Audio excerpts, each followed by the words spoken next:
আসসালামু আলাইকুম। কথায় আছে বাংলাদেশ সুন্দর কিন্তু শ্রীমঙ্গল অনন্য। আজকের ভিডিওতে আপনাদেরকে শ্রীমঙ্গলের এমন কিছু লুকোনো সৌন্দর্য দেখানোর চেষ্টা করব যা এর আগে আপনি কখনো দেখেননি।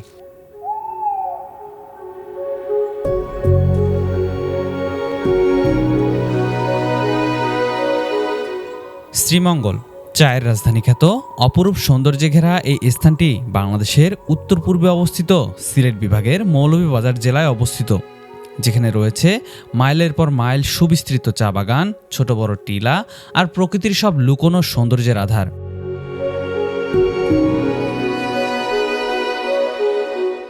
আজকের ভিডিওতে আপনাদের দেখানোর চেষ্টা করব এই শ্রীমঙ্গলের বুকেই লুকিয়ে থাকা প্রকৃতির বেশ কিছু নৈসর্গিক সৌন্দর্য, যা এখনও অনেকেরই কাছে অজানা।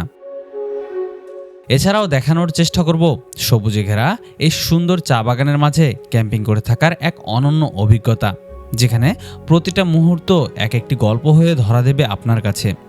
আর আপনাদের সেই গল্পের সাক্ষী করে নিতেই সম্পূর্ণ ভিডিওটি দেখার আমন্ত্রণ জানিয়ে শুরু করছি আমাদের আজকের ভ্রমণ গল্প এই অদেখা শ্রীমঙ্গলকে নিয়ে।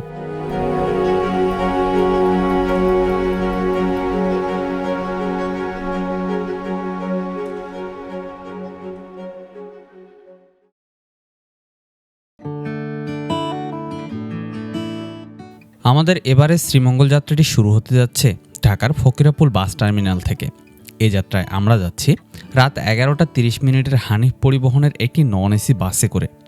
ঢাকা থেকে শ্রীমঙ্গল শহর পর্যন্ত নন এসি বাসের ভাড়া পড়েছিল জনপ্রতি 570 টাকা করে।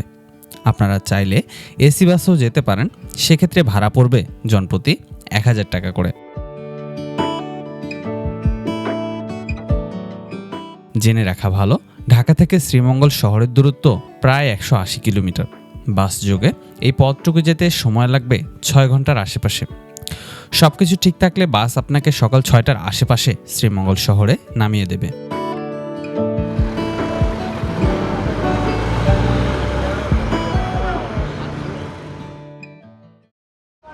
হ্যালো এভরিওয়ান, আসসালামু আলাইকুম। শ্রীমঙ্গলের চৌমোহনা বাজার থেকে আপনাদের সকলকে জানাচ্ছি স্বাগতম।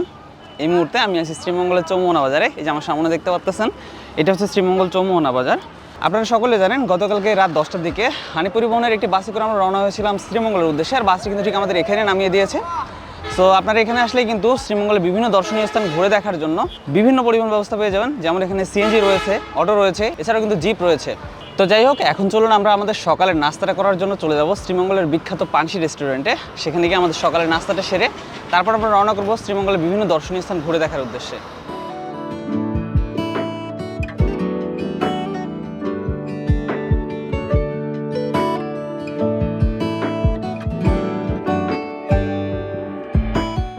শ্রীমঙ্গলের বিখ্যাত পানসি রেস্টুরেন্ট থেকে জনপ্রতি মাত্র 90 টাকা দিয়ে সিলেটের বিখ্যাত আখনি দিয়ে সেরে নেই সকালের নাস্তা।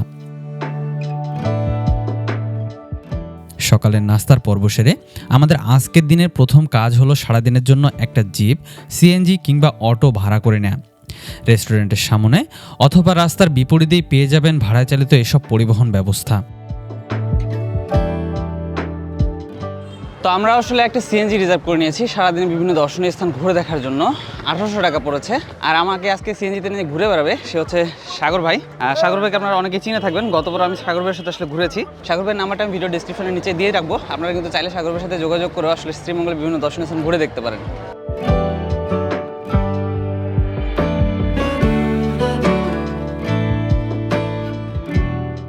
আমাদের পূর্ব পরিকল্পনা অনুযায়ী আজকে সারাদিনে আমরা ঘুরে দেখব গতানুগতিক শ্রীমঙ্গল ভ্রমণের বাইরে এখানকার অসম্ভব সুন্দর কিছু দর্শনীয় স্থান, এবং দিনের শেষে তাঁবু খেটে রাত্রি যাপন করব লোকচক্ষুর অন্তরালে থাকা নৈসর্গিক সৌন্দর্যে ভরা এক চা বাগানের মাঝেই।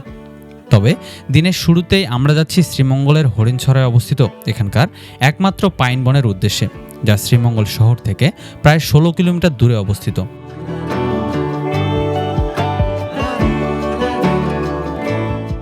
তো দিনের শুরুতেই আমরা যাচ্ছিলাম পাইন বন, যেটা হরিণছড়ায় অবস্থিত। আর সেটা যাওয়ার জন্য কিন্তু আমাদের যেতে হচ্ছে ফিলনা টি এস্টেটের ভিতর দিয়ে। আর এই পথ দিয়ে যাওয়ার সময় আসলে থমকে দাঁড়িয়ে গেলাম, কারণ এত সুন্দর একটা রাস্তা দেখে না দাঁড়িয়ে কোনো উপায় নেই। চমৎকার সুন্দর একটা রাস্তা, দুধার ধরে হচ্ছে অসংখ্য চা বাগান, আর মাঝখান দিয়ে রাস্তাটা চলে গেছে, অসম্ভব সুন্দর।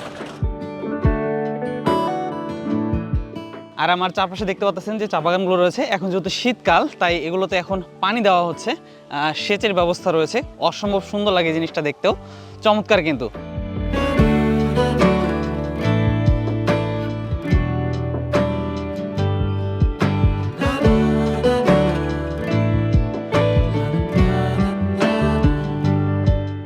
চা বাগানের পথ ধরে পাইন বনে যাওয়ার সময় চোখে পড়বে এখানকার শ্রমজীবী মানুষের কর্মব্যস্ততা। রৌদ্রোজ্জ্বল সকালে সকলে পায়ে ধুলি মাখিয়ে ছুটে চলেছে তাদের কাজের উদ্দেশ্যে।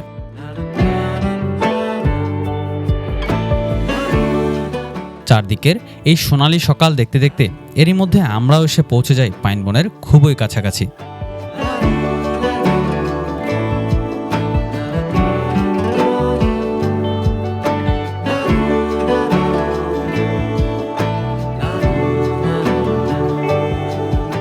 সো এই মুহূর্তে আমি কিন্তু চলে আসছি আমাদের আজকের দিনের প্রথম গন্তব্য পাইন বনে, যেটা কিনা হরিণছড়ায় অবস্থিত। এই যে আমার পিছনে দেখতে পাচ্ছেন বিশাল বড় একটা পাইন গাছের বন, অসম্ভব সুন্দর কিন্তু। দেখুন পাইন গাছগুলো কত সুন্দর লাগতেছে। আসলে এই ধরনের গাছ কিন্তু আমরা আমাদের বাংলাদেশে খুব একটা দেখি না, বাট এটা কিন্তু শ্রীমঙ্গলে রয়েছে। চমৎকার সুন্দর একটা জায়গা।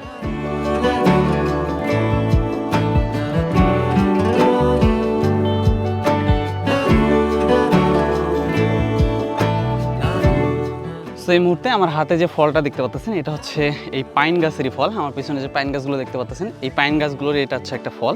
চমৎকার কিন্তু এই ফলটা দেখতে, অসম্ভব সুন্দর লাগতেছে।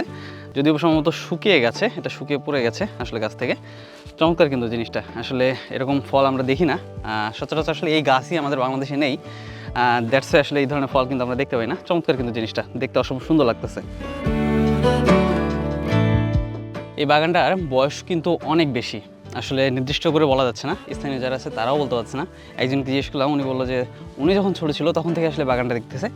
আর গাছের আসলে পরিধিগুলো দেখে বুঝতে পারবেন যে আসলে একটা ধারণা করতে পারেন গাছগুলো আসলে কত বছর পুরনো হতে পারে। বেশ লম্বা আর বেশ মোটা হয়েছে গাছগুলো। দেখুন অনেক দূর, যতদূর চোখ যায় আসলে একদম আকাশ ছুঁয়েছে মনে হয়, এরকম অনেক লম্বা গাছগুলো।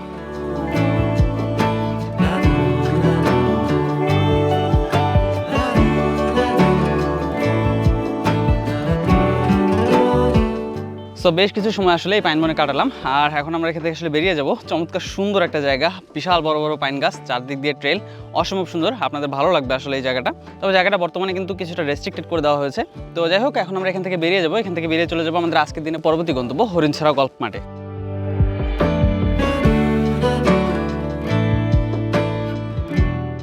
সো এই মুহূর্তে আমি কিন্তু চলে এসেছি হরিণছড়া গল্ফ মাঠে। চমৎকার সুন্দর একটা জায়গা। এই যে আমার পিছনে দেখতে পাচ্ছেন বিশাল বড় একটা গল্ফ মাঠ, আর মাঠটা এখন আসলে লাল হয়ে আছে। এর কারণ হচ্ছে এখন শীতকাল, বর্ষাকালে আসলে এই জায়গাটা অনেক সবুজ থাকে। সো আপনারা চেষ্টা করবেন যদি আসেন বর্ষাকালে আসার জন্য, তখন আসলে এই জায়গাটার আসল সৌন্দর্য উপভোগ করতে পারবেন। আর এই জায়গায় আসলে একটু সাবধান, পাশে কিন্তু বানর রয়েছে। বানররা কিন্তু আপনার মূল্যবান জিনিস আসলে ছিনিয়ে নিতে পারে। তো যাই হোক, বেশ কিছুক্ষণ সময় আসলে আমরা এই গল্ফ মাঠে কাটালাম। চমৎকার সুন্দর একটা জায়গা, এখানে বসে আসলে চারপাশটা দেখতে সত্যি চমৎকার লাগে। সামনে রয়েছে চা বাগান, পিছনে রাবার বাগান, সুন্দর বাতাস বইছে। আসলে চমৎকার সুন্দর একটা জায়গা। তো আপনারা এই জায়গায় আসতে পারেন, তবে অবশ্যই রিকমেন্ড থাকবে আপনারা বর্ষাকালে আসবেন, তখন কিন্তু চারপাশটা একদম সবুজ সতেজ হয়ে থাকবে। শীতকালে আসলে এই জায়গাটা একদম চারপাশটা লাল হয়ে আছে।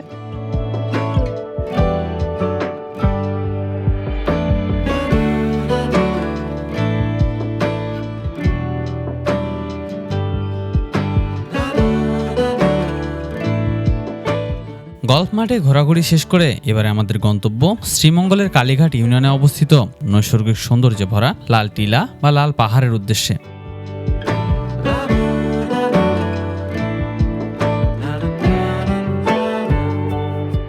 তো এই মুহূর্তে আমি কিন্তু চলে আসছি লাল পাহাড়ে। আর এই লাল পাহাড়ে আসার জন্য আমরা ফুলছড়াতে আমাদের সিএনজিটা পার্কিং করে সেখান থেকে কিন্তু একজন লোকাল গাইডের সাহায্যে মূলত এখানে প্রবেশ করেছি। এই লাল পাহাড়ে যাওয়ার জন্য আপনাদেরকে কিন্তু মোটামুটি 10 থেকে 15 মিনিটের একটা ট্রেইল পাড়ি দিতে হবে। আর এই ট্রেইলটা আসলে চমৎকার একটা ট্রেইল।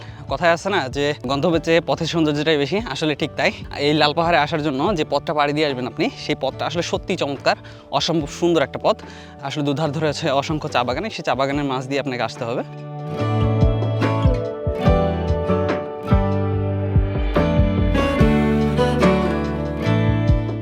তো এই মুহূর্তে আমি কিন্তু চলে এসেছি লাল পাহাড়ের একদম চূড়াতে, যেখানে দেখতে পাচ্ছেন আমার পেছনে দুটো মন্দির রয়েছে। এখানে মূলত সনাতন ধর্মাবলম্বীরা প্রার্থনার জন্য আসে। চমৎকার সুন্দর দুটো মন্দির রয়েছে, একটা সাদা কালারের এবং একটা লাল কালারের। পাশে একটি গাছ রয়েছে যেটাকে তারা প্রার্থনা করে থাকে।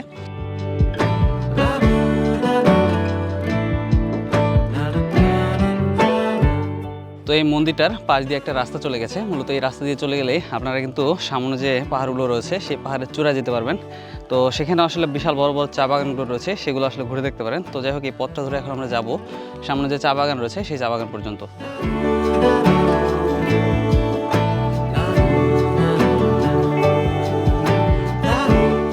তো এই মুহূর্তে আমি কিন্তু চলে এসেছি লাল পাহাড়ের একদম চূড়াতে, যেখানে মূলত এই চা গাছগুলোতে পানি দেওয়া হচ্ছে। এখন যেহেতু শীতকাল, তাই আসলে চা গাছে পানি দেওয়া হচ্ছে এভাবেই। বর্ষাকালে কিন্তু প্রয়োজন হয় না, তখন তো বৃষ্টি হয় সবসময়। তো যাই হোক, চমৎকার সুন্দর একটা জায়গা এই লাল পাহাড়। One of the most hidden beauty of Sreemangal বলা চলে এটাকে, কারণ এত সুন্দর একটা জায়গা, বাট এখানে তেমন একটা পর্যটক কিন্তু আসে না। অনেক সুন্দর জায়গাটা, আপনারা এখানে আসতে পারেন। তবে অবশ্যই এখানে পারমিশনের বিষয়টা মাথায় রাখবেন, কারণ পারমিশন ছাড়া কিন্তু আপনি এখানে আসতে পারবেন না। এই চা বাগানের ম্যানেজারের পারমিশন নিয়ে কিন্তু আপনারা চাইলে এখানে প্রবেশ করতে পারবেন।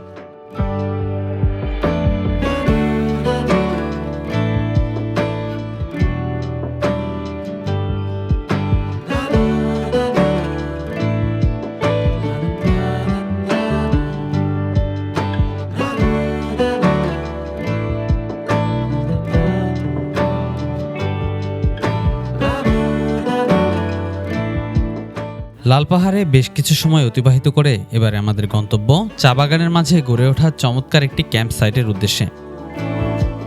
বিভিন্ন সময়ে পাহাড়ের বুকে ক্যাম্পিং করা হলেও চা বাগানের মাঝে ক্যাম্পিং করে থাকার অভিজ্ঞতা এটাই প্রথম।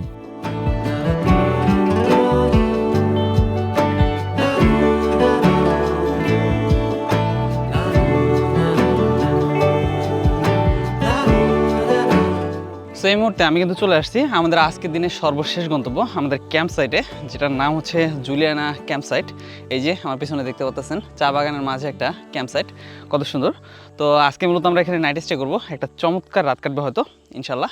তো যাই হোক, চলুন ব্যাগপত্র ছেড়ে একটু ক্যাম্প সাইটটা ঘুরে দেখবো। চারপাশে অসম্ভব সুন্দর সুন্দর বাগান রয়েছে। আমার এক সাইডে রয়েছে আনারসের বাগান এবং বিপরীত সাইডে রয়েছে চা বাগান, চমৎকার সুন্দর বাগান। তো যাই হোক, চলুন ঘুরে দেখি এই চা বাগানগুলো এবং ক্যাম্প সাইটটাও।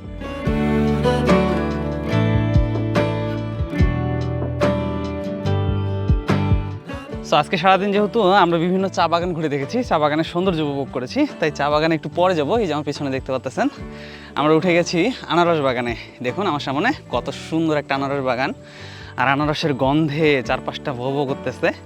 চমৎকার একটা সুন্দর জায়গা। দেখুন আমার পিছনে যা দেখতেছেন সব হচ্ছে আনারসের গাছ।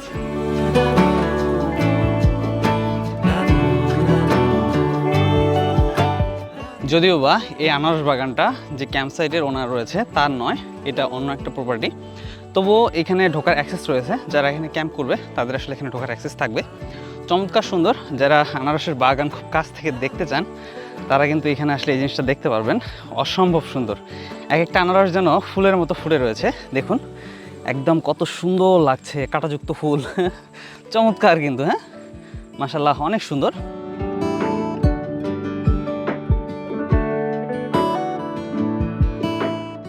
তো যাই হোক, বেশ কিছুটা সময় আসলে এই আনারস বাগানের উপরে দাঁড়িয়ে চারপাশের অপরূপ সৌন্দর্য অবলম্বন করলাম। আর বাগানটা আসলে বেশ বড়, পাশে আরও অনেক বড় বাগান রয়েছে আনারসেরই। আমরা এখন এখান থেকে নামবো, এখান থেকে নেমে চলে যাব এই যে আমার পিছনে দেখতে পাচ্ছেন যে চা বাগানটা রয়েছে, সেই চা বাগানটা ঘুরে দেখব। তো যাই হোক, চলুন এখন যাওয়া যাক নেমে সেই চা বাগানের উদ্দেশ্যে।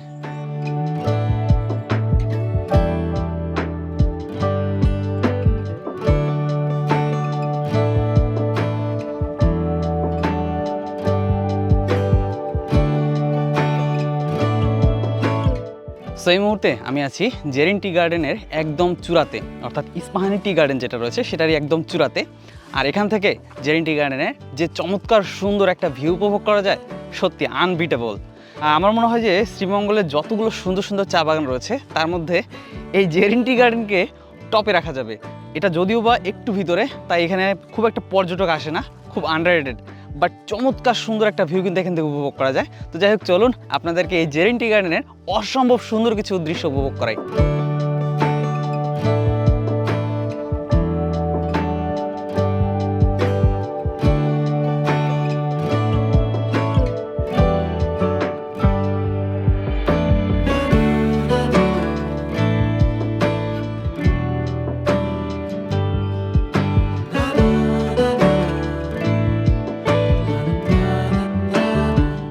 তো যাই হোক, বেশ লম্বা একটা সময় আসলে আমরা এই চা বাগানের উপরে কাটালাম। আর এদিকে দেখুন সূর্য কিন্তু অস্ত যাচ্ছে।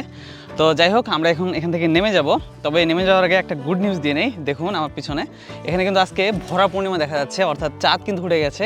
একদম পুরো চাঁদটা কিন্তু দেখতে পাচ্ছি। দ্যাটস ওয়াই মনে হচ্ছে যে আজকে একটা ভরা পূর্ণিমা আমরা উপভোগ করতে পারবো।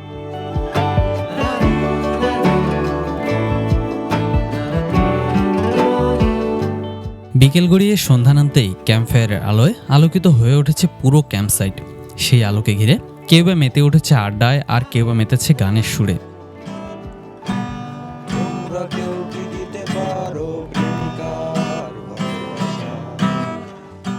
এদিকে রাতের খাবারের জন্য তৈরি হচ্ছে বারবিকিউ।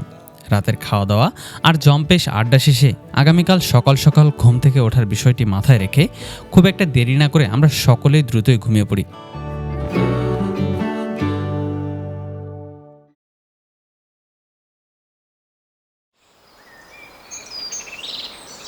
হ্যালো এভরিওয়ান, আসসালামু আলাইকুম। শ্রীমঙ্গল থেকে ডে 2তে আপনাদের সকলকে জানাচ্ছি স্বাগতম।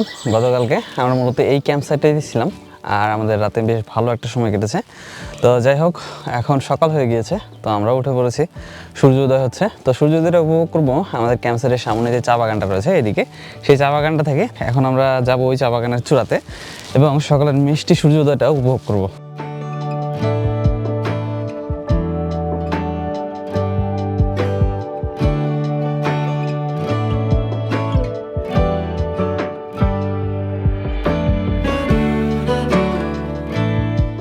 সেই যে আমার পিছনে দেখতে পাচ্ছেন সকালের সূর্যটা কিন্তু উঠে গেছে, চমৎকার একটা আভা দিচ্ছে। দেখুন আমার পিছনে পুরো গোল্ডেন কালার হয়ে আছে, বেশ সুন্দর লাগছে। আর আমাদের ক্যাম্প সাইটটা কিন্তু নিচেই, এখান থেকে দেখা যাচ্ছে।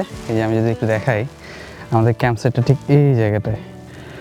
তো যাই হোক, মাশাআল্লাহ, চলুন সকালের এই সুন্দর কিছু দৃশ্য চারপাশের উপভোগ করি, দেন আমরা এখান থেকে নেমে যাবো।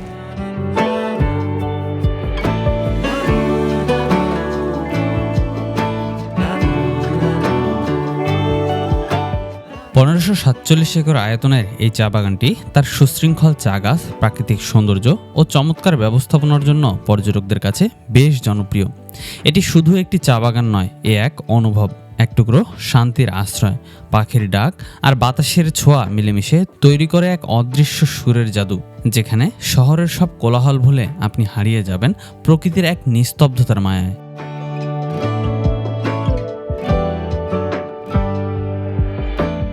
আসলে সত্যি আপনি যখন সকালবেলা ঘুম থেকে উঠে এরকম একটা সুন্দর মুহূর্ত আসলে পাবেন, তে আপনি মুগ্ধ হয়ে যাবেন, বিস্মিত হয়ে যাবেন।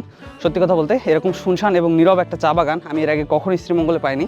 বেশ চমৎকার একটা চা বাগান, আর তার নিচে আসলে করেছিলাম আমরা ক্যাম্পিং। বেশ চমৎকার চারপাশটা, যদি আবারও সুযোগ হয় কখনো ইনশাল্লাহ আসবো।